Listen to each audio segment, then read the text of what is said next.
The Cold War and the Fair Deal, 1945 to 1952. These are the core objectives for the chapter. Please make sure you review them as you're reading the chapter. This chapter discusses the Cold War, and so we're going to begin with talking about the origins of the Cold War and the sources of the Soviet-American tensions right after the war.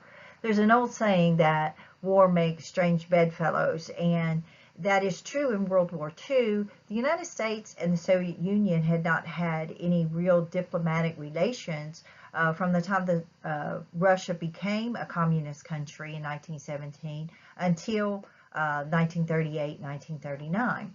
And so during the war, they came together to fight the larger threat of the Nazis. But even during the war, there was mistrust between what we called the Western Allies, Great Britain and the United States, and the Soviet Union. And one of the things that created some of that mistrust was that the Soviets felt that they were carrying a larger burden for the war because of the Western Allies' refusal to open that second front in France until 1944. And because of that, the Russians suffered huge casualty rates during the war. For about every one American that died during World War II, 53 Soviet soldiers died during the war. And so we're going to see that there is some bitterness. They felt that they were kind of used during the war. That mistrust is going to be a holdover. Then we also have just that ideological difference of communism versus capitalism. Capitalist countries greatly feared the communists because in the Communist Manifesto that was written by Karl Marx, it talks about the workers of the world rising up and overthrowing the governments. And so there was this underlying mistrust between communism and capitalism. And you really can't have capitalism and communism in the same country. This autocratic government that you have seems to prevent free markets and open capitalism. So we have this ideological difference of communism versus capitalism. And then we also begin to see that the Soviet policies in Eastern Europe become very disturbing to the United States and the other Western allies like Great Britain. One of the big areas of contention was Poland. During World War II, the Soviets are responsible for freeing much of Eastern Europe from Nazi control. And they had promised that after the war was over, they would allow free elections in those areas. And we see that that does not happen. And one of the central areas that the Soviets take over and do not allow free elections in is Poland.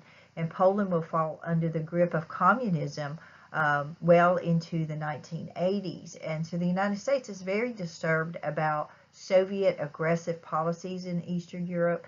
And we are beginning to fear that maybe the Soviets are just going to replace the Nazis as the aggressor in Europe. In February of 1945, there was the last big wartime conference that was held between the big three Allied leaders, Churchill, Roosevelt, and FDR. This is about a month before FDR passes away, and this is the Yalta Conference. At the Yalta Conference, FDR and the other leaders are going to make some big agreements that are going to have a huge impact on the post-war world.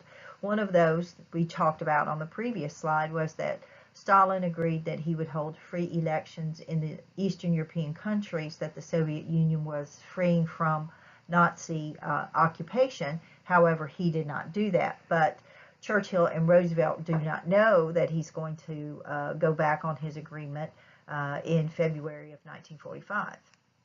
Another agreement that they made at Yalta was to create the United Nations to be an international peacekeeping force after the war. The United Nations is really modeled very much after the League of Nations that Woodrow Wilson had helped to create after World War I that the United States never joined. In the United Nations, the U.S. is going to be a central figure of creating the United Nations, and of course being a very active member of the United Nations. The United Nations headquarters is in New York, so the United States is very much involved with the United Nations. Some of the things when we look at the United Nations that we look at is the thing that's most in the news is the Security Council. The Security Council is responsible for the foreign policy areas of the UN. And when there is aggressive actions going on, the Security Council will step in and make declarations and sometimes send troops. You may not be aware, and we're going to talk about later in this chapter, it was actually the United Nations Security Council that sent troops to Korea when North Korea invaded South Korea in 1950. And so the Security Council is the part that's mostly in the news. The Security Council is not made up of every member of the UN. There's only a select group of members in the Security Council. There are 5 permanent members of the Security Council: the United States, Great Britain, France, the Soviet Union, now which we call Russia, and at the time it was China, and because those were the big countries. The other seats on the Security Council rotate, and so you have other members on the Security Council, but you have these 5 permanent members. Every person or every state or country that's part of the UN is part of the General Assembly, and then these General Assembly members are on other committees in the UN. And some of the things that we don't often hear about with the UN are some of the agencies that I have listed here. So the UN does more than just keep the peace militarily. They also try to encourage better scientific research, like the UNESCO is the United Nations Educational, Science, and Cultural Organization. They're very much into science research. You have the Food and Agricultural Organization, the FAO, which encourages better agricultural practices to help feed some of those poorer countries so that they can take better care of their people. The World Health Organization, oftentimes they step in when there are epidemics. One of the most recent times was when we had the Ebola outbreak in parts of Africa a couple of years ago. The World Health Organization sent doctors there. Then probably one you have heard of is the UNICEF, United Nations International Children's Education Fund. So there are more agencies in the UN than just the military aspects of the UN. I always like to let people kind of be aware of that, because we really usually only hear about Security Council actions in the UN. Another thing that was discussed at Yalta was creating a permanent Jewish state. It had been discussed before the war, and Great Britain, who controlled Palestine at the time, was allowing more and more Jewish residents to move into Palestine. And so it was decided after the war that Israel would be created out of parts of Palestine using the ancient Israel from the biblical times, kind of rough those borders.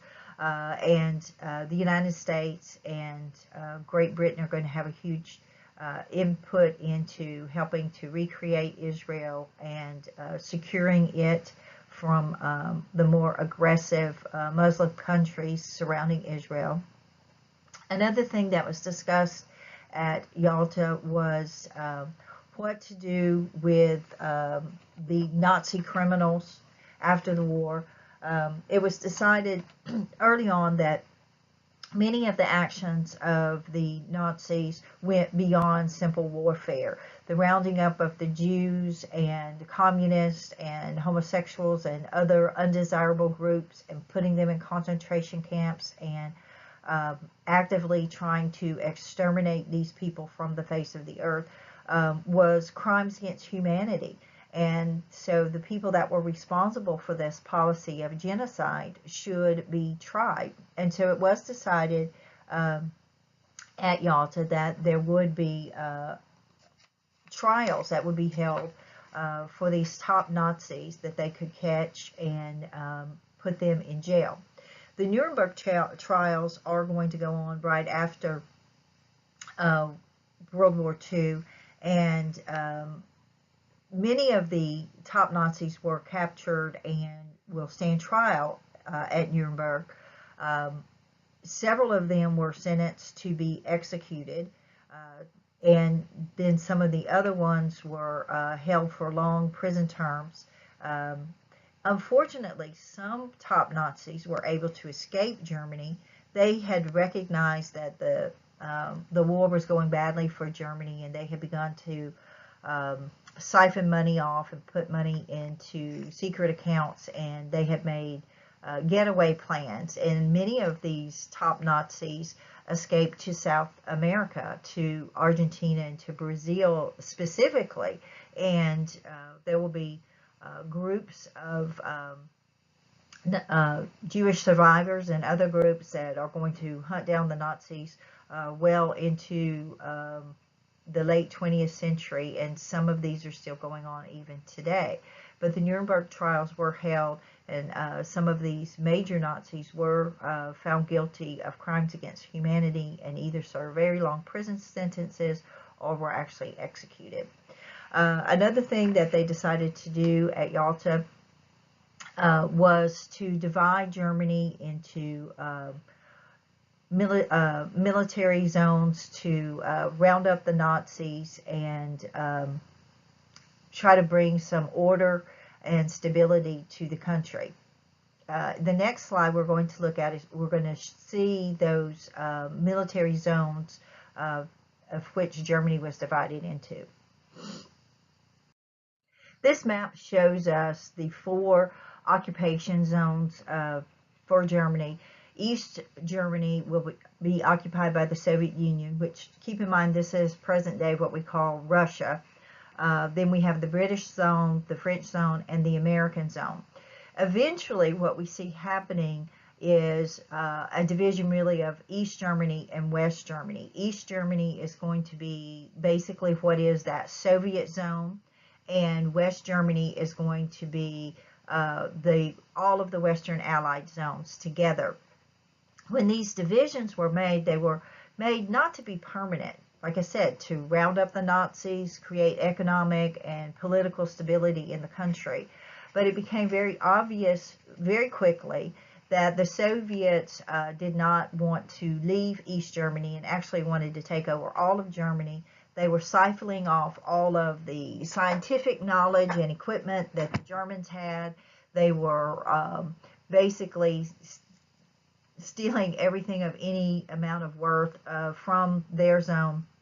And the Western Allies would not allow that to happen. They were actually trying to rebuild West Germany and making it a viable economic and political entity. And the Soviets did not want to do that. They wanted to control East Germany, and they wanted to rob it of all of its wealth. So this temporary division actually became almost a permanent division. It was a division that lasted for 45 years until 1990. Beginning about 1946, we'll have what becomes known as East Germany, and it will be its own state, but it will be part of what we call the Soviet bloc, controlled by the Soviet Union.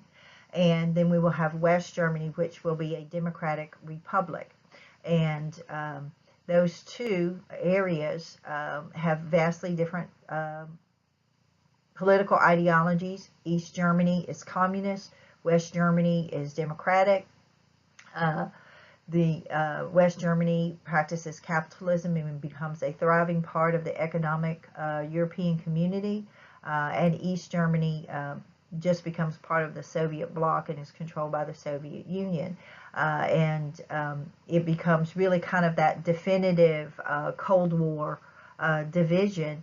And as Winston Churchill said, we had this Iron Curtain that came down dividing Germany, and that Iron Curtain divided the eastern countries, which fell under communist domination, away from the western countries, which become part of the NATO alliance and are integrated into Western European society. The uneasy peace after World War II in Germany lasted for barely 3 years, when we will see in June of 1948, the Soviets will block off the Western Allies' access to Berlin. Berlin was the capital of Germany before World War II. And when the war was over and those divisions of Germany were made, Berlin fell into the eastern sector under Soviet control. But the Western Allies did not want Berlin completely under communist control, because Berlin had been a cultural and economic center of Europe before the war. And so Berlin was divided also after the war. And there's a map here on this slide. You can see the red is East Berlin, and then we will have the West Berlin, which is the British sector, the French sector, and the American sector. For about 3 years, the Soviets allowed the Western Allies access to East Berlin and allowed us access to taking supplies from West Germany into West Berlin. But we had to cross over East German territory to get to West Berlin. In June of 1948, Stalin is trying to make a show of strength and push the Western Allies out of Berlin. So he will cut off all rail and highway access from West Germany to West Berlin. So once we hit the border of East Germany, we could not get into the highways or the rails to get into West Berlin. What Stalin is hoping to do is to push us out of the area, to starve us out, and to make the West Berliners become part of communist East Berlin.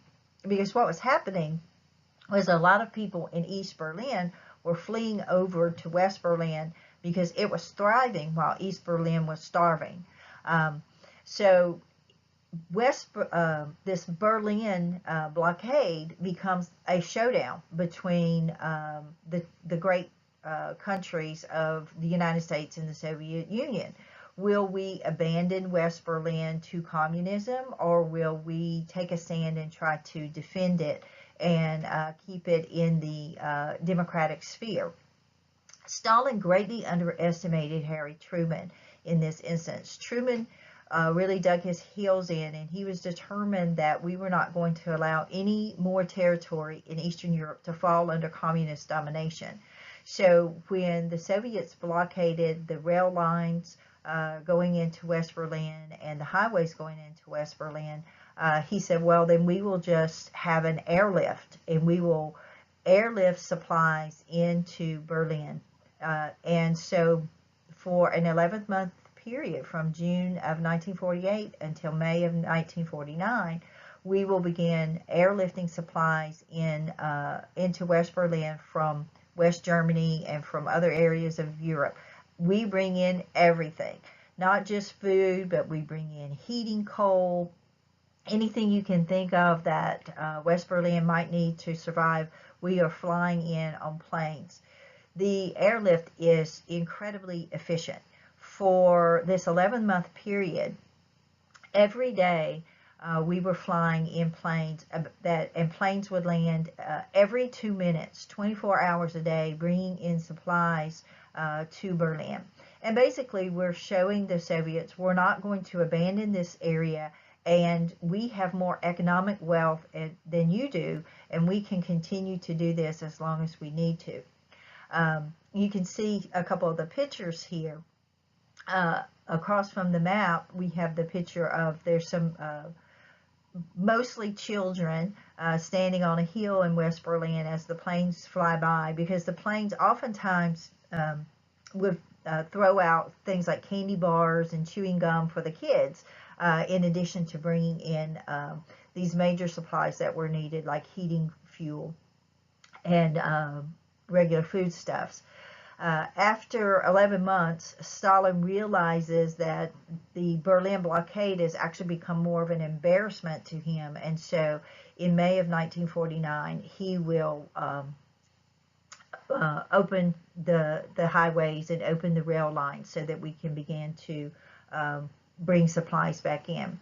The Berlin airlift is a great success for the Americans and the other Western allies that helped to supply West Berlin. And it really showed Stalin that he is dealing with a different type of leader here, someone that is going to stand up to him, and he's not going to be able to bully us around. We aren't going to abandon our allies. When we look at the Berlin airlift, it is often really seen as the signal of the true beginnings of the Cold War. Really, for 3 years before the Berlin airlift started, we had been building up to this Cold War. But after the Berlin blockade and the subsequent Berlin airlift, there's really no pretending anymore that we're friends with the Soviet Union. They have their objectives, which are in complete contrast to U.S. and British objectives of maintaining a free democratic world. The Soviets want to control the world. And so the Berlin airlift is often seen as the beginning, definitive beginning of the Cold War. So when we look at this term Cold War, it's an interesting term. And, you know, for some of us, like myself, I grew up in the Cold War. We just felt like, you know, we were born when the Cold War was going on, and we were well into our adulthood before the Cold War ended. If it, in some ways, may truly be ended, we do still have some issues with the Russian government today, even though there's no Soviet Union any longer. But the Cold War is an ideological war, and that's why we call it a Cold War as opposed to a hot war. In a hot war, you have actual fighting. And in the Cold War, you may find it interesting that the U.S. and the Soviet Union never actually directly fought each other. The United States has never actually been in a war against Russia or the Soviet Union. But we have this ideological conflict. And as a result of this ideological conflict, there will be other wars in the world, like in Korea, in Vietnam, in Cuba, where the ideologies of communism and capitalism will be in opposition to each other. And the United States will end up supporting the non-communist forces in those conflicts, and the Soviets will support the communist forces in those conflicts. But we never actually, American armies never actually fight Russian armies in any of those conflicts. But the result, of course, of the Cold War is that we end up with two big superpowers, the United States and the Soviet Union, and we begin to build up our military in case we do have to actually go up to war against the Soviet Union, and subsequently the Soviets will build up their military. We'll have the nuclear arms race that is a result of the Cold War. But just keep in mind that it's really more of an ideological war, communism versus capitalism, democracy versus socialism. And so it's not a war in which we directly fight each other. One of the things for the United States that really personifies the Cold War really is the containment doctrine, or sometimes referred to as the Truman Doctrine. A little background on how this actually comes about. In 1947, the Soviets became very active in Greece and Turkey, supporting communist movements in Greece and Turkey, and pumping lots of money and supplies and even Soviet soldiers into those areas. Strategically, the Russians had always wanted a warm water port, and so if they could gain control of Greece and or Turkey, they would have access, of course, to warm water ports in those regions. And so it was very important for them to try to gain control of Greece and Turkey. Especially in Greece, the British had been supporting the Greeks since the conclusion of World War II. But by 1947, the British are basically really running out of financial resources to help the Greeks combat the Soviets and the communist actions in Greece. And so it became more incumbent upon the United States to support those groups that were fighting communists in Greece and Turkey. And we felt that it was imperative for us to keep those areas free from Soviet control. Strategically, we don't want the Soviets to have a warm water port. We don't want them to have access to the Mediterranean and all of the great resources in that area. And we certainly don't want them to have control of Turkey, which becomes really the doorway to the Middle East. So the United States is going to be very interested in what is happening in Greece and Turkey. And as a result of that, in May of 1947, the United States is going to pass what becomes known as the Greek-Turkish Aid Bill. Under this bill, the United States will send massive amounts of military and economic aid to Greece and Turkey. We're not going to send any soldiers to fight the war. We think it is important for the Greeks to win on their own to defeat the communists and the Turks also, but we're going to give them every resource that is possible to keep those two areas from falling under communist domination. And the Greek-Turkish aid bill is going to be very successful. Both Greece and Turkey are able to stop communist infiltration of their country. And so those two areas in Southern Europe will not fall under communist domination. The Greek-Turkish aid bill really was a result of the Truman Doctrine. In March of 1947, a Soviet expert working in the Truman administration, George Kennan, had written what really becomes known as the Truman Doctrine. In the Truman Doctrine, the United States, and it's known as the Truman Doctrine because Truman's president and he's the one that issues it. He goes before Congress and he makes this speech advocating for more U.S. intervention in the world to stop communist expansion. And in the Truman Doctrine, basically the United States says that the United States will provide aid to any country, anywhere in the world, to fight communist domination, to fight communist infiltration, whether that communist infiltration is overt or covert, meaning that whether it is an openly aggressive act like rolling tanks and troops into Hungary, which they will do, or whether it is more like what was going on in Greece, where they're trying to infiltrate the Greek political system. So we will use whatever money and resources we have to help fight communist infiltration into countries, whether it's overt or covert. The Truman Doctrine is a complete movement away from traditional American foreign policy.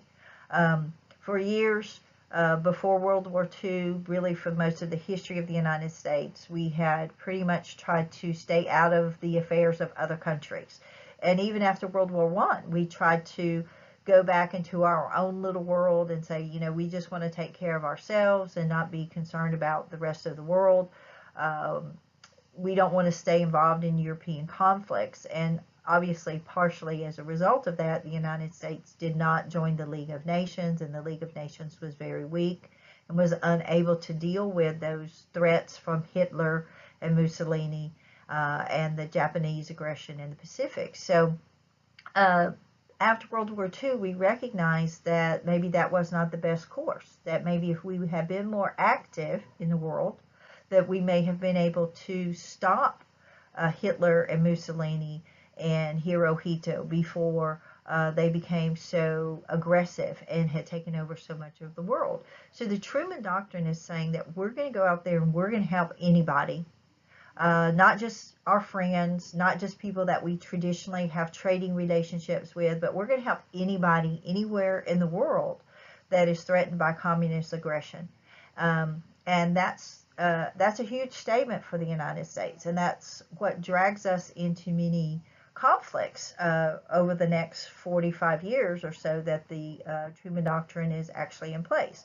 Because even though Eisenhower comes in and he gives it a little different twist, and the successive presidents after them will give it a little bit different twist, but it's basically all the containment doctrine. It's basically the Truman Doctrine. We're going to help these countries. Now, one of the things that the Truman Doctrine did recognize is that some of those areas that had already fallen under communist domination, we couldn't help.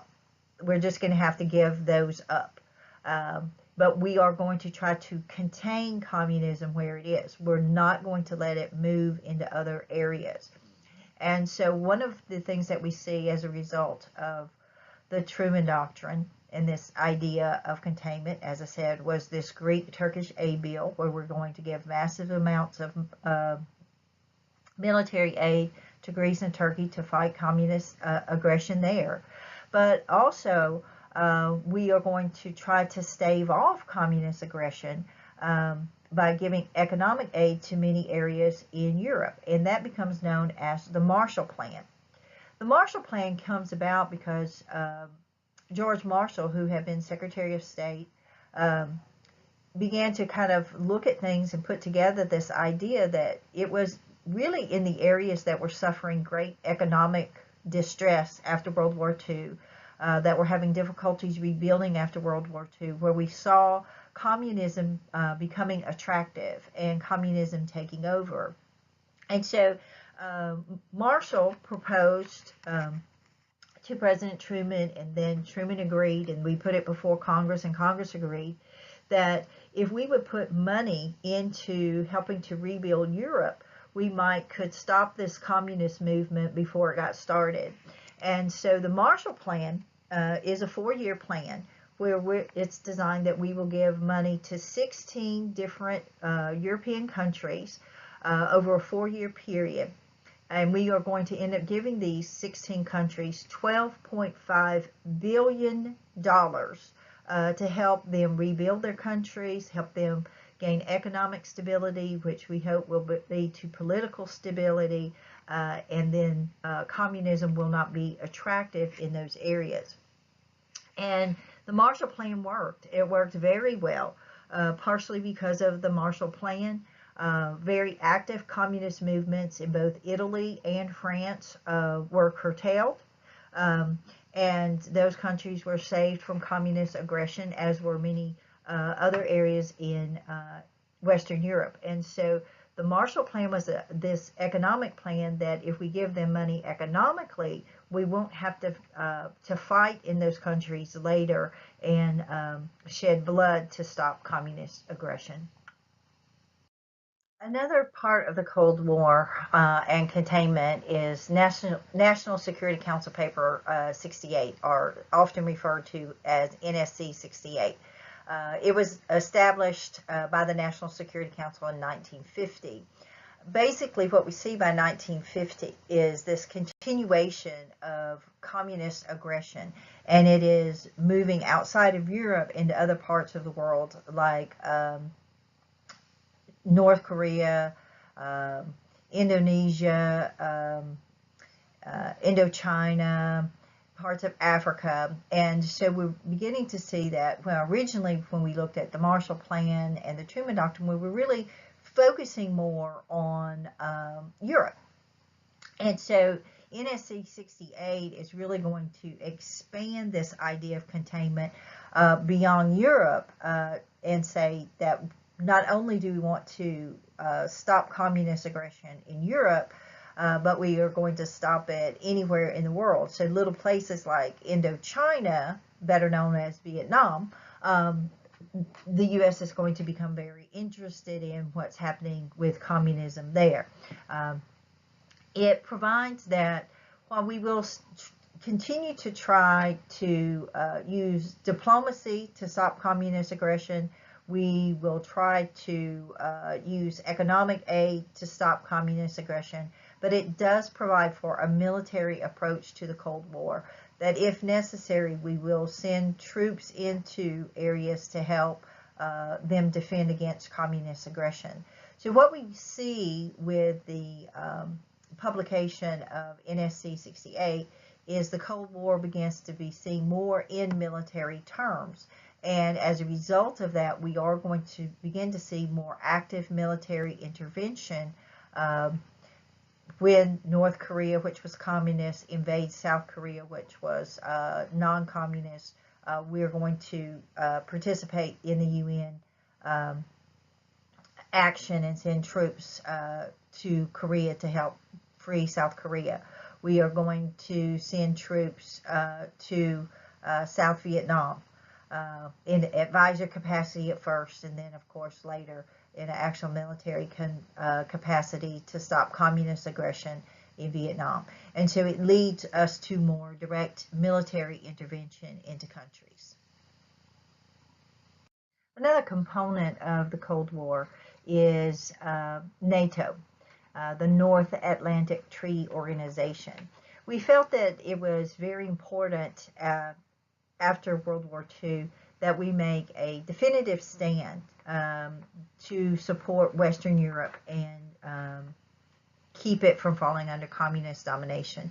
Even though we have made the Truman Doctrine, we have established the Marshall Plan and started pumping money in there, we also felt that it was important for us to make a formal military alliance with these Western European countries. And the result of that is going to be the North Atlantic Treaty Organization. This is a 12-country treaty, mostly from Western Europe, but the United States and Canada are also part of the treaty, which is a mutual defense agreement where we swear that we will support each other, that if one of these countries is attacked, that the other countries will come to their defense. And so we're making this stance, really telling the Soviets that if you try to roll into Belgium, we are going to, all of us, stand together to defend Belgium from Soviet action. The Soviets will respond, of course, with their own version of this, known as the Warsaw Pact, where all of those little countries that they had already gained control of will band together. And so basically, through most of the Cold War in Europe, we have basically NATO versus the Warsaw Pact countries. A little bit later, as the communist aggression becomes more prevalent in Southeast Asia, we're going to create the Southeast Asia Treaty Organization that will encompass Vietnam, Cambodia, Laos, Singapore, many of those areas, promising that we will defend each other from communist aggression in those regions. So we are making this definitive entangling military alliance that George Washington had warned us against in 1796, that not to make entangling military alliances, but we are now making those entangling military alliances. And the thing about NATO is that sets it apart from the United Nations is it is a military arm for these countries. There are NATO forces where at different times of the year, these countries get together and we do joint military exercises so that if we are called to defend an area, that we know how to work together in those areas. And probably one of the more recent uses of NATO forces was in the 1990s in Serbia, when we had that horrible conflict in the former Yugoslavia, where we actually had to send NATO forces in there to stop a horrific genocide that was going on there. So NATO is actually a military organization where with the UN we're trying to use diplomacy if necessary. Another thing that we have to look at during the Truman administration is China. China has actually been a problem since, the late 1800s, and the United States had developed a policy really of kind of holding up the Chinese empire. And right before World War II, the Chinese emperors had collapsed, and they had established a nationalist government there. But there was really a civil war going on in China before World War II started. And it was a war between Chiang Kai-shek, who termed himself as the nationalist, somewhat democratic, not totally, versus Mao Zedong, who was a communist and who wanted to establish a communist nation in China. And during World War II, these two put their differences aside, of course, to fight the Japanese who invaded China. But when World War II is over, this civil war between Chiang and Mao renews itself. The United States will ally ourselves with Chiang Kai-shek because he is anti-communist. We know that his government is not the most democratic government in the world. We know that there's corruption in the government, but he's anti-communist. And this really kind of becomes a pattern for the United States, that sometimes we will support governments that are not that democratic as long as they are non-communist governments. And we began pumping tons of money into China, giving them leftover military equipment from World War II. But it seemed like no matter what we did, Chiang kept losing more and more territories, more and more regions were falling under communist domination. And we did a study and we looked at it, and we realized that a lot of it had to do with the fact that Chiang's government was just very corrupt, and people really did not trust that they would have the best interests of the country at heart. And so we met with Chiang, and we advised him that he needed to clean up his act, that he needed to clean up his government, and that if he didn't do that, he was going to continue to lose the war. He ignored our advice, and so in 1948, we really began to slowly cut some of our aid to China, because it was really like throwing money down a black hole. And by 1949, we have drastically cut our aid to China. And that meant that Chiang couldn't pay his army, and he could not remain in power. So in 1949, Mao Zedong and the communists will overthrow Chiang Kai-shek and establish a communist government for China. Chiang and his followers will flee mainland China, and they will flee to Taiwan and establish a government there and try to rule China from Taiwan. When China fell to communism in 1949, it is a devastating blow for the United States and others that are fighting communism. In that one fell swoop, about a quarter of the world's population fell under communist domination. And that is very disturbing for the United States. So it is something that will haunt Truman for the rest of his political career. And actually, it will have some hangover for other presidents later who don't want to be, responsible for losing a country to communism. So it was one of the things that was a huge blow to Truman politically. It hurt him a great deal, but it was something that, really pretty much was out of our hands. Chiang Kai-shek would not listen to our advice, and the people just ceased to trust him and his government. In addition to foreign policy, Truman wanted to establish some reforms at home. He was very concerned about segregation and civil rights here in the United States. And he felt that it was really sad that many of these African Americans that returned home from defending the world from Nazi aggression and fascist aggression, came home to diminish civil rights and segregation. So Truman put forth a plan to try to establish enforcement of civil rights that should have been being enforced under the 14th and 15th Amendments.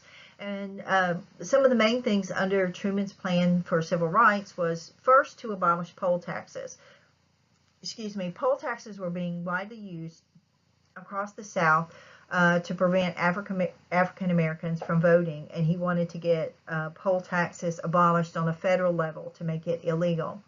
He also wanted housing desegregation. He wanted to make it illegal to discriminate in housing based on race. And he wanted a federal anti-lynch law.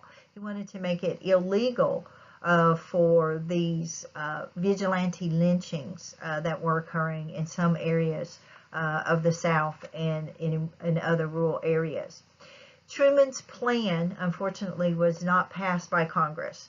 He had very little support from his own Democratic Party, who many of whom were Southerners, and so they would not support this abolition of poll taxes, housing desegregation, or federal anti-lynch law. So he was not able to get put into statute any of those laws. However, he did use his own executive power to try to do what he could to establish some measure of more civil rights here in the United States.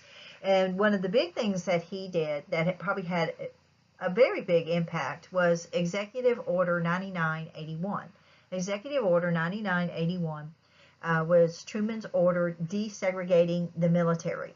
He can do this because as the president, he is also the commander-in-chief of the armed forces. So he made it illegal to have these segregated units in the military, which we had since the 1800s, where we had black units and white units and Japanese units. And he said no, that all Americans serving in the military would serve in integrated military situations.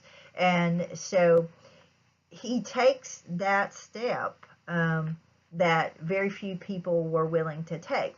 Sometimes we don't look at this executive order desegregating the military as a big step in the civil rights movement, but it really is, because what you have to think about was at this time, the draft was still in place in the United States.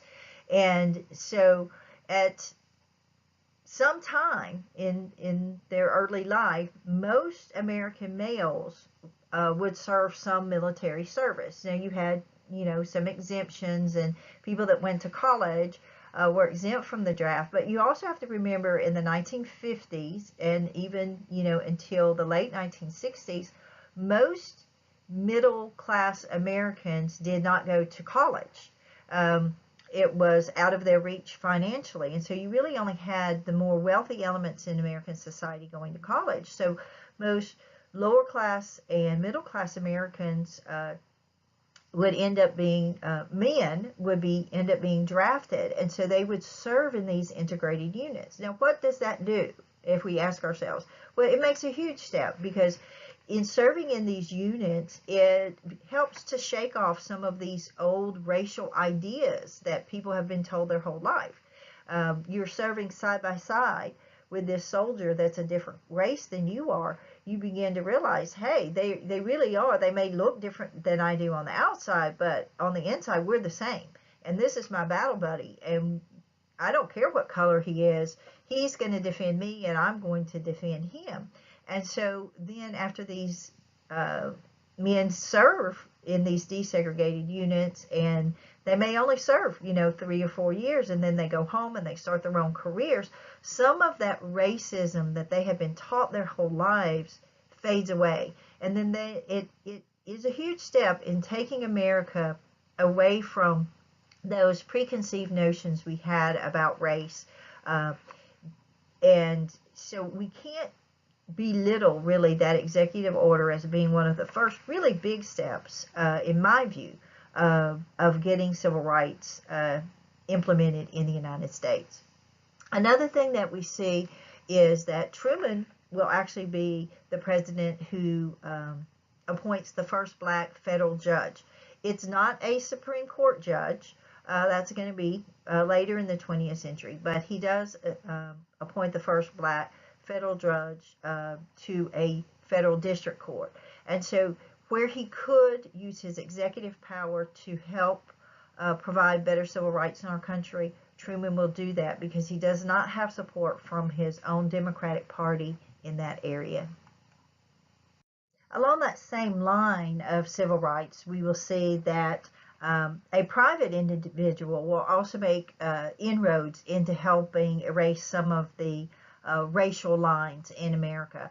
In 1947, Jackie Robinson became the first African American to play in Major League Baseball. And at this time, Major League Baseball was America's sport. It was the sport that everybody watched. And there had been discussions for many years among the league owners of trying to bring maybe an African American into play, because at this time you had segregated Major League Baseball. You had the MLB, and then you had the Negro Leagues, and there were some very talented athletes in the Negro Leagues, but they did not get the notoriety. They didn't make the same kind of salaries.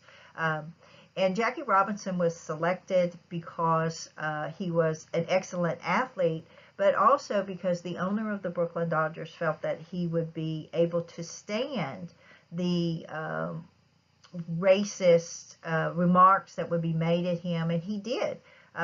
In those early years of him playing, Jackie Robinson oftentimes would enter stadiums and members of the crowds would hurl racist slurs at him, and there were times, you know, when the team would travel that he would not be allowed to go into certain hotels or restaurants. But he is going to set this really shining example that he can withstand this type of racism and not lose his cool, and establish a good role model for other players, and slowly, because of his talents on the field and because of his demeanor off the field, he opened the road for more African Americans to join other Major League Baseball teams. And then that also begins to slowly open the door for more enforcement of civil rights in the United States. 1948 was a presidential election year, and this is the first time that Truman would stand for election as president. Remember, he assumed the presidency in 1945 after Franklin Roosevelt died in April of 1945. And so this is the first time that he runs as president. Truman wasn't given a lot of chance by a lot of people. A lot of the major newspapers did these polls, and they said that Thomas Dewey, the Republican, was going to win, that Truman had, you know, was just not that popular among the people. He, you know, he had opened this door to civil rights, and a lot of people did not appreciate that, and they did not like his foreign policy, where America was becoming more involved in European and Asian activities. And so most people really, you know, most people in the know did not give Truman a chance of winning the election. One of the major newspapers in the country even pre-printed the headline for the day after the election saying Dewey wins. Well, much to their surprise, the American people came out actually and voted for Harry Truman. And you see from our electoral map that Harry Truman actually won 303 electoral votes, and Dewey was pretty far behind him in the Electoral College vote, winning only 189 votes. And then in the popular vote, they were a little bit closer, but we do still see that Truman won that popular vote also. So sometimes the big media outlets don't always know what the mainstream Americans are actually thinking and how they're going to vote, and Truman surprised them all and won in that election of 1948. Of course, we can't have a discussion of the Cold War without talking about the nuclear arms race. When World War II ended, the United States was the only country who had successfully developed an atomic bomb. But keep in mind, it was not really technology that no one else had access to. The Germans had actually been working on an atomic bomb before World War II was over, and so when the Soviets took over many of those German um, science labs, they got access to that information. Um, and so the technology was out there. But when the war ended, we were the only country that had nuclear capabilities. We were the only ones that had developed a bomb. Um, we knew eventually that someone else would get it. We knew it would probably be the Soviets because of their activities. But in September of 1949, the Soviets successfully detonated their first atomic bomb. And this was several years before we expected that they would get this technology. And that really kind of surprised us. However, as I said, a lot of that information came from German scientific knowledge that they had been able to obtain after the war. So once the Soviets got the bomb, then we have to try to outdo them. So we began experimenting with building bigger bombs, and American scientists came up with a hydrogen bomb. The hydrogen bomb was much larger than anything that we had ever even experienced before. And Albert Einstein, who had helped build the atomic bomb, and his research had, of course, helped with the hydrogen bomb, stated after we tested the first hydrogen bomb that annihilation of any life on Earth is brought within the range of technical possibility. So he said we can destroy the world with these hydrogen bombs. It was really frightening to him. It was frightening to other scientists. It became really frightening to other people. Couple of years after we get the hydrogen bomb, the Soviets get the hydrogen bomb. And so basically this begins what we call the nuclear arms race. We get bombs, they get bombs, we have to get a bigger bomb, then they get that bigger bomb, so we have to get another bigger bomb. And so we begin to build up these huge nuclear arsenals. And basically we've used kind of the term that we will maintain peace through mutual terror. And basically the idea here was we became pretty content, or we believed that we wouldn't use our bomb unless the Soviets used their bomb, and so as long as the Soviets didn't use a bomb, we were okay. And the Soviets were kind of the same way. They wouldn't use their bomb unless we used a bomb. So this is, if we maintain these huge nuclear arsenals, then we will maintain peace because nobody wants to blow up the whole world. But we have during the 1950s, during this kind of happy days age that we look at, from some of the old sitcoms, there is this underlying fear that the world could be blown up, that we could be destroyed by if somebody detonated a bomb, then there would be retaliation, and then the whole world would end up being destroyed. And so people actually began to try to develop ways of finding ways to survive a nuclear attack. People built bomb shelters in their backyards. They would dig these big holes, and you would have these concrete bomb shelters, and they would put all kinds of goods in there, canned goods and water and things, in case they had to do that. In the schools, they would do these duck and cover drills where the kids would get under their desk and cover their heads with a book, like we do for tornado drills today, in case of an atomic bomb. One of the things you see here on the slide is survival secrets for atomic bomb attack. And so people began to try to develop ways that if this happens, this is what I can do to save myself. Of course, if it happened on that level, there would have been nothing that you could do. A duck and cover drill probably would not do anything to protect you from a nuclear attack. And honestly, really, probably even some of these bomb shelters that people built in their backyards would do very little to protect you either.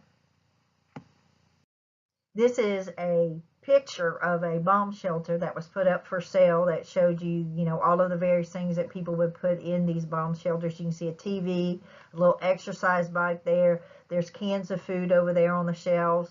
If you look over to the right a little bit, there's a shovel and a pick. Of course, you might need some tools to protect you. And so people, spent lots of money building these bomb shelters to protect them from nuclear holocaust. Another aspect, of course, of the Cold War here in the United States was what we call the Second Red Scare. After World War I, remember, we had the first Red Scare, that fear of communism, that the communists were everywhere and they're coming to take us over. Well, in the 1950s, we're going to have a second Red Scare, that the communists are everywhere and they're coming to take us over. There are several reasons for this second Red Scare, and one of the big ones was this Soviet aggression in Eastern Europe, the takeover of Poland, the invasion of Czechoslovakia and Hungary after the war, Soviet aggressive actions in Iran, in North Korea, South Korea, and so we really, it has a little bit more of a basis than the first Red Scare, which really the communists were too weak at that time to try to take over other areas. But this communist aggression throughout the world was one of the causes of feeders that we began to feel like, well, if they are taking over these areas, then they're also going to, of course, try to take over the United States. There was also the belief that unions, that we've always kind of labeled unions as communist or socialist, and unions became, labor unions became much more active after World War II, trying to keep living wages for their workers and better working conditions. And so they were becoming very active after World War II, and so they also began to kind of be painted with this socialist brush, this communist brush that was going about. There had been an active Communist Party in the United States really since the Great Depression. It was a small party, and it mainly came out of the hardships of the Great Depression. But that Communist Party, we were afraid, would grow in strength and become a major political party. And then we had several of what we call these espionage cases, these spy cases, where prominent individuals were found guilty of giving secrets, military secrets, to the Russians. And one of the first of these big spy cases or espionage cases was the Klaus Fuchs case. Klaus Fuchs was a British scientist who had worked on the Manhattan Project. And in the early 1950s, the British caught him giving secrets to the Soviet Union. And he, during his interrogation, he began to implement that there were a lot of other people involved, that there was actually this big Soviet spy ring that involved British scientists and American scientists and American businessmen and British businessmen that had been implicated in giving these secrets to the Soviets. And so after Klaus Fuchs, people really became very afraid that there's all of these people out there that we don't even know that are secretly giving information to the Russians. One of the groups, individuals that he implicated in his testimony was the Rosenbergs. The Rosenbergs, Julius and Ethel Rosenbergs, were an American couple. They looked like an ordinary, everyday, middle-class husband and wife couple, living in suburbia America. And he said that they actually weren't that they were actually Soviet spies, and Julius Rosenberg and his wife were sending information through his job about American military secrets. So the Rosenbergs were arrested. They were interrogated, and throughout the whole interrogation process, they really put a lot of pressure on Julius Rosenberg, basically telling him that if he would confess to being a spy, that they would let his wife go, because they had small children at home. And he would never confess that he was a spy, continued to maintain his innocence. However, he and Ethel were both found guilty of being spies, and they were sentenced to be executed, and they actually were executed in the United States. It raised a huge, outcry from a lot of people, because it left these children orphans because their parents were executed for being spies. Another individual that was accused of being a spy was Alger Hiss. Alger Hiss was actually a wealthy American, well-educated. He had worked in the Roosevelt New Deal policies, and he worked for the State Department, and he was accused of selling spies to the Russians. He always maintained his innocence, but there was always a lot of evidence against him throughout the trial. He had several trials that ended up in hung juries, but they kept bringing him back to trial because there was just so much that seemed to point that he was an individual that was selling secrets to the Soviets. Eventually, Alger Hiss was found guilty of perjury for lying under oath about his spying activities, but by the time that he was found guilty of perjury, the statute of limitations was up on the espionage, and so they couldn't find him guilty of espionage. But people began to look at these cases and think, if you could have a wealthy, well-educated person like Alger Hiss and this middle-class family like the Rosenbergs, and that are actually Soviet spies, then Soviet spies could be everywhere in the United States. And so we began to have this huge fear of communism in the country.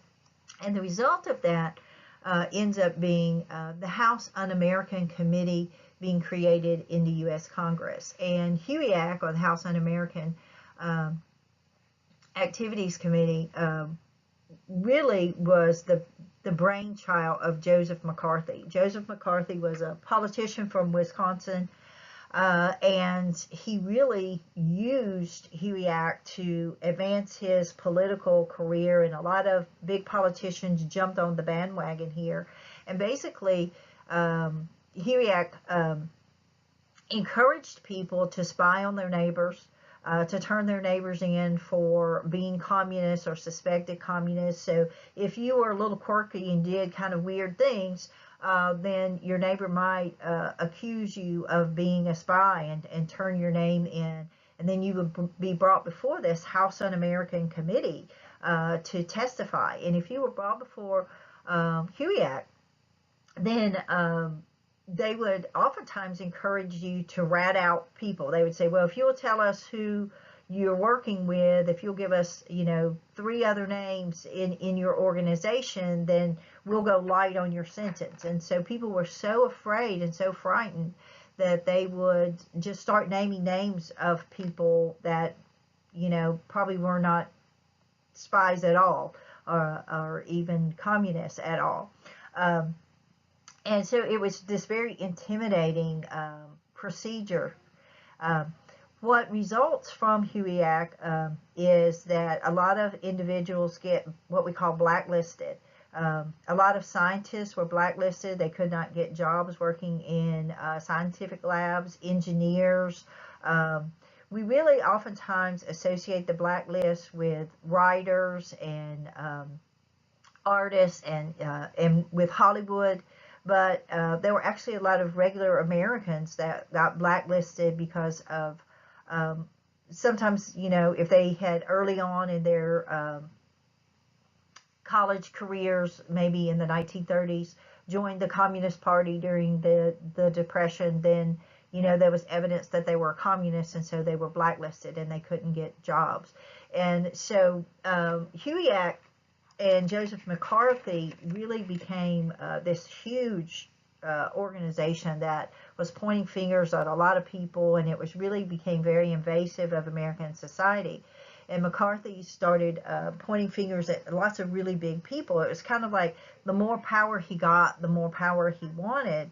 And he actually kind of eventually stepped over the line right about the time that Dwight Eisenhower was elected to the presidency. He accused George Marshall, who had been serving as Secretary of State, when of course was a former general, and the U.S. Army of being infiltrated with communists. And so McCarthy had no basis, he had no evidence for these accusations. And Eisenhower basically called him on it. He said, well, okay, if this is true, we need to have a televised investigation where we're going to bring these people before HUIAC, and we're going to televise these interrogations, and we're going to find out, if we have these, communists in the army, we need to get them out. And of course, McCarthy had no evidence. And when they televised these hearings, he really just looked like a crazed madman, with just rambling and making these outrageous accusations against people with no supporting evidence. And so that finally brought an end to this, insipid fear that had been permeating American society for several years. He was discredited. Eventually, he was censured from Congress, which meant that he was sent home. He was not reelected by his home state, and eventually he died of alcoholism, a very broken and discredited man. In June of 1950, the Cold War enters into a hot war phase with the invasion of South Korea by North Korea. A little background on this. At the conclusion of World War II, Korea, which had been invaded by the Japanese during the war, was divided at the 38th parallel. The northern sector was under the Soviet military occupation, and the southern sector was under American military occupation. And this was supposed to be a temporary occupation, which it was. By 1949, the U.S. said that, we had done our part to clean up the area and establish economic and stability for the region. And we announced that we were withdrawing our troops from South Korea, and the Russians did the same thing. Of course, what had happened in those 3.5 to 4 years after the war, though, was the communists in the North had begun indoctrinating the people and trying to get them to establish a communist government for Korea. And we have been trying to help them establish a democratic government. So when the two superpowers pulled out of Korea, Korea was still divided at the time. And we still had a North Korea and a South Korea. Well, on June 25th, 1950, North Korea invaded South Korea. And they caught the South Koreans completely off guard, and they pushed the South Korean government all the way back to Pusan, which was at almost the very end of the Korean peninsula. This overt aggressive action by North Korea, which was highly supported and financially supported by the Soviet Union, upset the United States and the other Western allies. And so President Truman and the Western allies will go to the United Nations Security Council and ask for a UN peacekeeping force to be sent to South Korea to reestablish peace and order to the Korean Peninsula. The Soviet Union was boycotting the UN at the time. And it was a good thing they were, because since they were boycotting the UN, they could not block the Security Council from sending these troops. And so the United Nations Security Council will approve sending a United Nations force to Korea. When we look at the Korean conflict, because it's never an actual war, is never actually declared in the United States, it is a United Nations peacekeeping action. And other nations did participate. The British sent troops, even the Greeks sent troops. They're a small little country, but a lot of other countries sent troops. However, the bulk of the fighting will be done by the United States. And so President Truman will send military forces to South Korea. He will also order General Douglas MacArthur, who was in charge of cleaning up Japan, and we had a large military force occupying Japan at this time. He will order General MacArthur to bring troops from Japan over to Korea, because that was our closest forces, to try to help free the South Koreans from North Korean domination. MacArthur came up with this fantastic plan, actually. Instead of bringing his troops in at Pusan, which was at the very end of the peninsula, he's going to land American troops at Incheon, which was just outside of the 38th parallel. And basically what he's doing then is he's trapping the North Korean army between the South Korean forces, which were at Pusan, and now the American forces, which are at Incheon. So he's trapping them kind of in this pincer movement. And so the plan worked very well. With American support at Pusan and this larger American force at Incheon, the North Koreans began to lose, and we were able to push them back across the 38th parallel, which is the dividing zone at that time.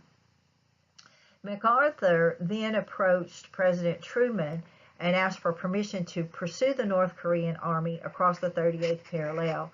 And he was given permission to do that, because the argument was, well, if we just push them back to the 38th parallel, then we pull all the troops out, then as soon as we get home again, they're going to do the same thing. So we really need to go ahead and defeat them and take away their initiative to cross into South Korea again. So Truman said, yes, you can pursue them across the 38th parallel to try to totally defeat them. However, you cannot go beyond a certain point. And the certain point was 50 miles south of the Yalu River. The Yalu River was the border between China and North Korea. And the Chinese, which now remember is a communist country, Red China had said they would stay out of this Korean conflict as long as they did not feel threatened. And so Truman and the other Joint Chiefs of Staff had said, MacArthur, you can go, but don't go within this Yalu River area, 50 miles south of the Yalu River, because if you do, the Chinese will get involved. Well, MacArthur ignored these orders. He's got the North Korean army on the run. They keep retreating back toward the Yalu River, back toward China. And eventually, MacArthur violates the orders and he moves into this Yalu River area. And then, as they had promised, the Chinese, which had amassed their army along that border area for defensive purposes, when we crossed into that Yalu River area, they will cross over and they enlarge the scope of the war. The Americans are caught off guard because the Red Army is very large, and we're pushed all the way back to the 38th parallel. And basically from this point forward, for the next 2.5 years or so, most of the fighting will be, along that 38th parallel, moving back and forth into that region. MacArthur was horrified that he had been defeated and had been proven wrong, and he began to advocate for using nuclear weapons against the Chinese. And the U.S. said, no, we don't want to enlarge the scope of the war. We're not going to invade China. We're not going to use nuclear weapons against China. And we're going to fight more of a limited war. our goal in Korea is to stabilize South Korea until we're going to fight this limited war. When we achieve that objective, then the war would be over. MacArthur is going to be very upset about that. He's, noted for saying there is no substitute for victory, and he and Truman then began to clash over how the war in Korea should be implemented and carried through. These two maps show you basically what we've been talking about in the previous slide. You can see the North Korean invasion of South Korea, pushing them all the way back to that Pusan position, and that's the UN position in September of 1950, and we're going to have to fight our way out of that area. You can also see Incheon, and you can see MacArthur landing the troops at Incheon there in September, and then we'll be fighting. You can see the UN forces fighting in both those areas, pushing the North Koreans back across the 38th parallel, all the way back to that Yalu River area to Choson. And then, of course, that's when the Chinese will get involved in the fight, and it widens the scope of the war. As we're saying, Truman and MacArthur have conflicting views on how the war should be implemented, and MacArthur refused to respect Truman as the commander-in-chief of the armed forces, and he continued to push for this concept of all-out war using even nuclear weapons against North Korea and the Chinese. And when Truman refused to broaden the scope of the war, MacArthur began to make public complaints and criticisms of Truman to newspaper outlets and to other press outlets, and eventually Truman was just forced to fire MacArthur. And interestingly enough, a lot of people at home took MacArthur's side, not knowing the whole implications of the whole conflict between the two leaders. But eventually, MacArthur came home. A lot of people felt he was, still a great war hero, and there were even, rumors that he might run for the presidency at some point. After getting rid of MacArthur, General Ridgway was placed in charge of American forces in Korea, and he agreed with this idea of limited war, that this was the wrong place at the wrong time against the wrong enemy to broaden a conflict, that the real threat to the United States security was really still the Soviet Union. And so for the next couple of years, really until 1953, we're really kind of at a stalemate. There's a lot of fighting, as I was saying previously, going back and forth across that 38th parallel. In 1953, the two sides finally agreed that they would begin negotiating peace terms. By this time, Truman has left the presidency because he has served a full 7 years, and under the new acts that have been passed by Congress, he cannot run for another term. And so Dwight Eisenhower has been elected to the presidency, and so we began to negotiate more in earnest about trying to end the conflict. The peace negotiations actually go on for almost a year, and in between those peace negotiations, there was a great deal of fighting. So it's not like for a year there was no fighting and then they came up with the peace terms. During this whole year that fighting is going, that peace negotiations are going on, fighting is continuing because both sides are trying to gain more territory, so they have more leverage at the peace talks. Finally, in 1954, the Geneva Agreements were decided upon. And basically, the Geneva Agreements established that the war would just end, that the North Koreans and the South Koreans would stop fighting each other. We call that status quo antebellum. North Korea agreed to retreat back across the 38th parallel, and South Korea would stay south of the 38th parallel, and then we established that DMZ zone. It's basically just an armed truce. It's not really a peace treaty. It does not officially end the war. If you're kind of watching the news now, going on today, our president is discussing with the North Korean leader, possibly making some official declaration that the United States and North Korea are no longer at war, because technically the United States has actually never signed a peace agreement ending the Korean conflict. That the fighting stopped in 1954.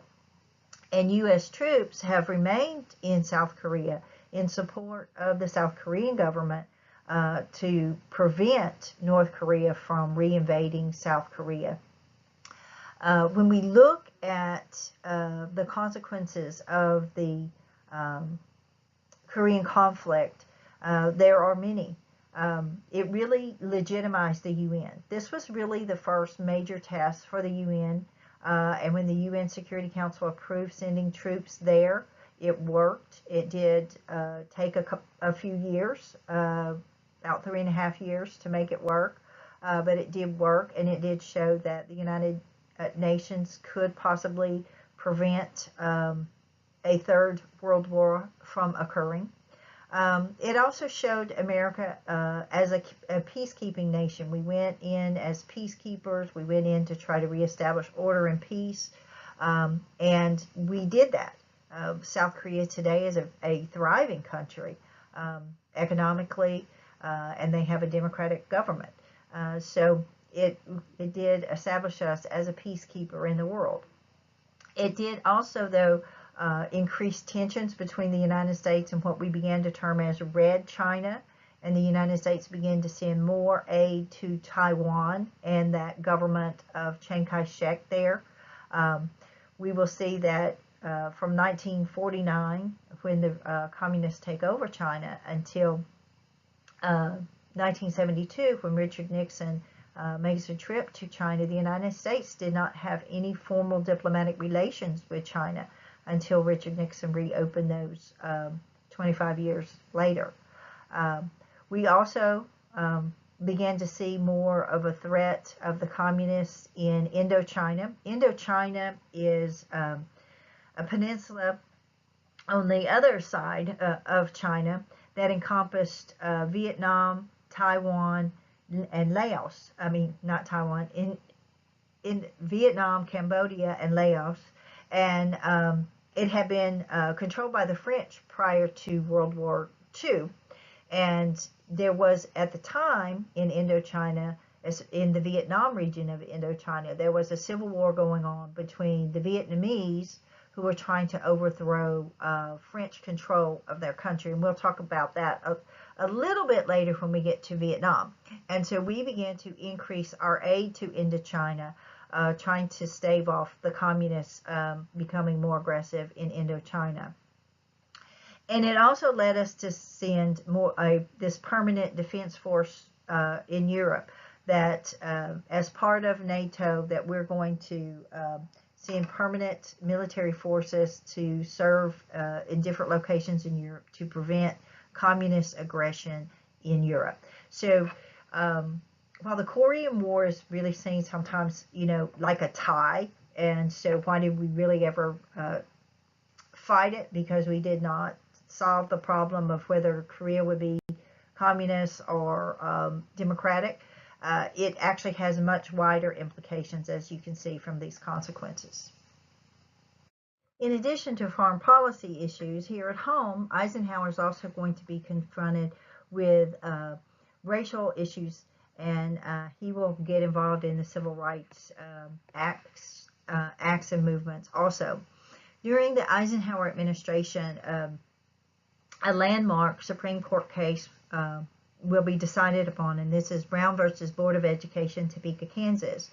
The Brown versus Board of Education case dealt with the concept of separate but equal that had been established back in 1896 with the Plessy versus Ferguson case, And after the Supreme Court in Plessy had said that you could have separate but equal public facilities, many of the schools throughout the South had begun segregating, and you have white schools and black schools. Oftentimes these black schools were in very remote areas, and it was difficult for some of the students to get to, and they were always underfunded. They were never equal. They were separate, but they were never equal.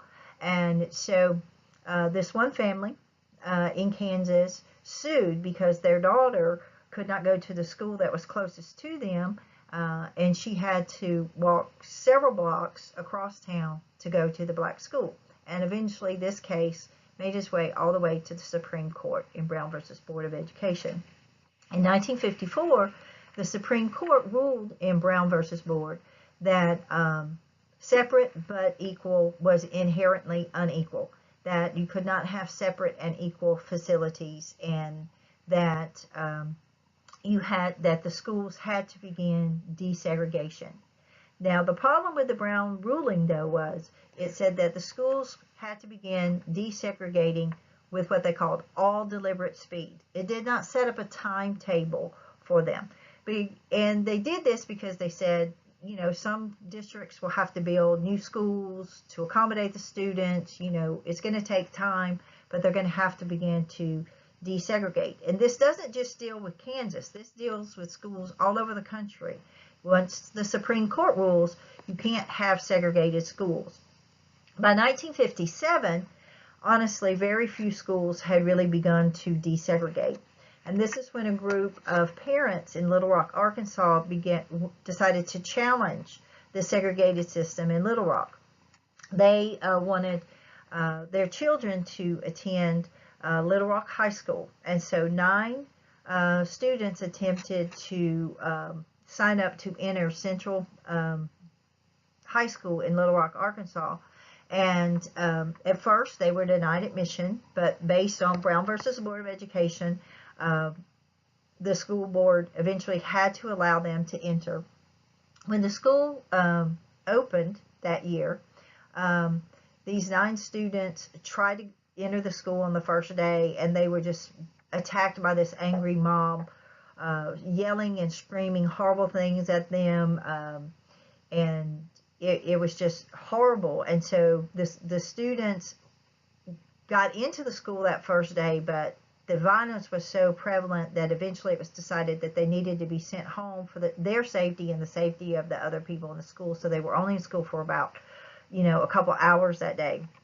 This angered President Eisenhower because he felt that the governor of Arkansas, Governor Phobos, was not doing his duty to protect these students.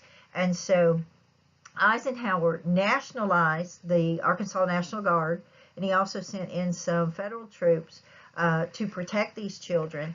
And then under armed guard, these children were walked into the school in Arkansas, and for many weeks the soldiers had to stay there and protect them. 8 of the 9 students actually made it through that school year and graduated from Central High School in Little Rock, Arkansas. One of them got in a fight early in the year and was actually expelled from the school. But the fight at Little Rock really began to push the doors open for more integration of the schools. But still, integration of the schools is very slow across the South. As we get into the late 1960s, and even in some states and some counties in the early 1970s, we still see a lot of segregated school systems throughout the South.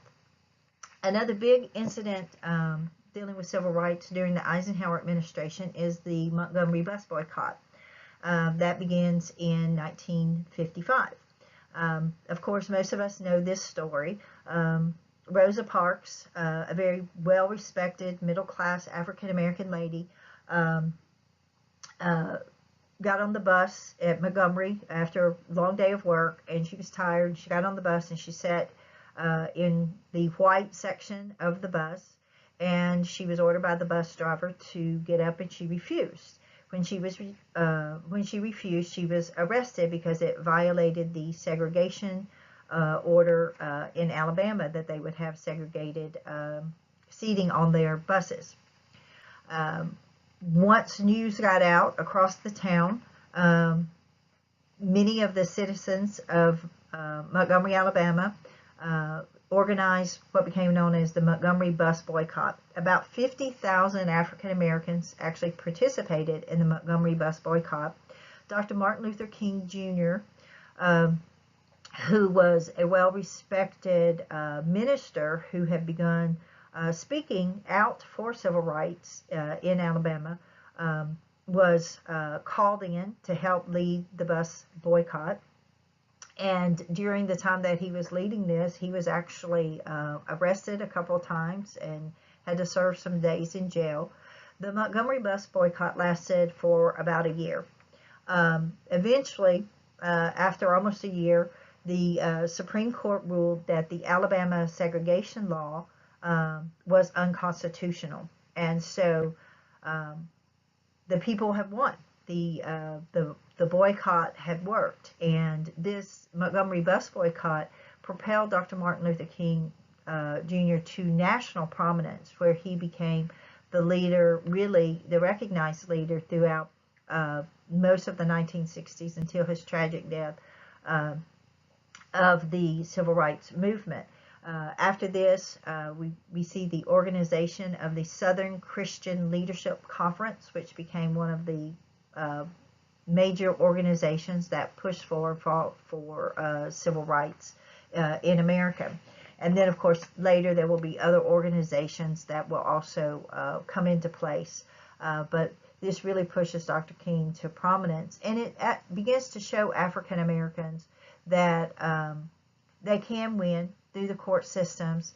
And Dr. King will advocate the use of nonviolent protests, boycotts, sit-ins, those types of activities, because you don't want to perpetuate violence by having more violence. And so that is, he uses the ideas of Gandhi, who was the leader of the Indian independence movement, meaning it from India. And so these are some other things that Dr. Eisenhower will deal with during his administration. And we do begin to see during the Eisenhower administration some small movements of civil rights being implemented in America. And this concludes our Chapter 25 PowerPoint on the Cold War and the Fair Deal.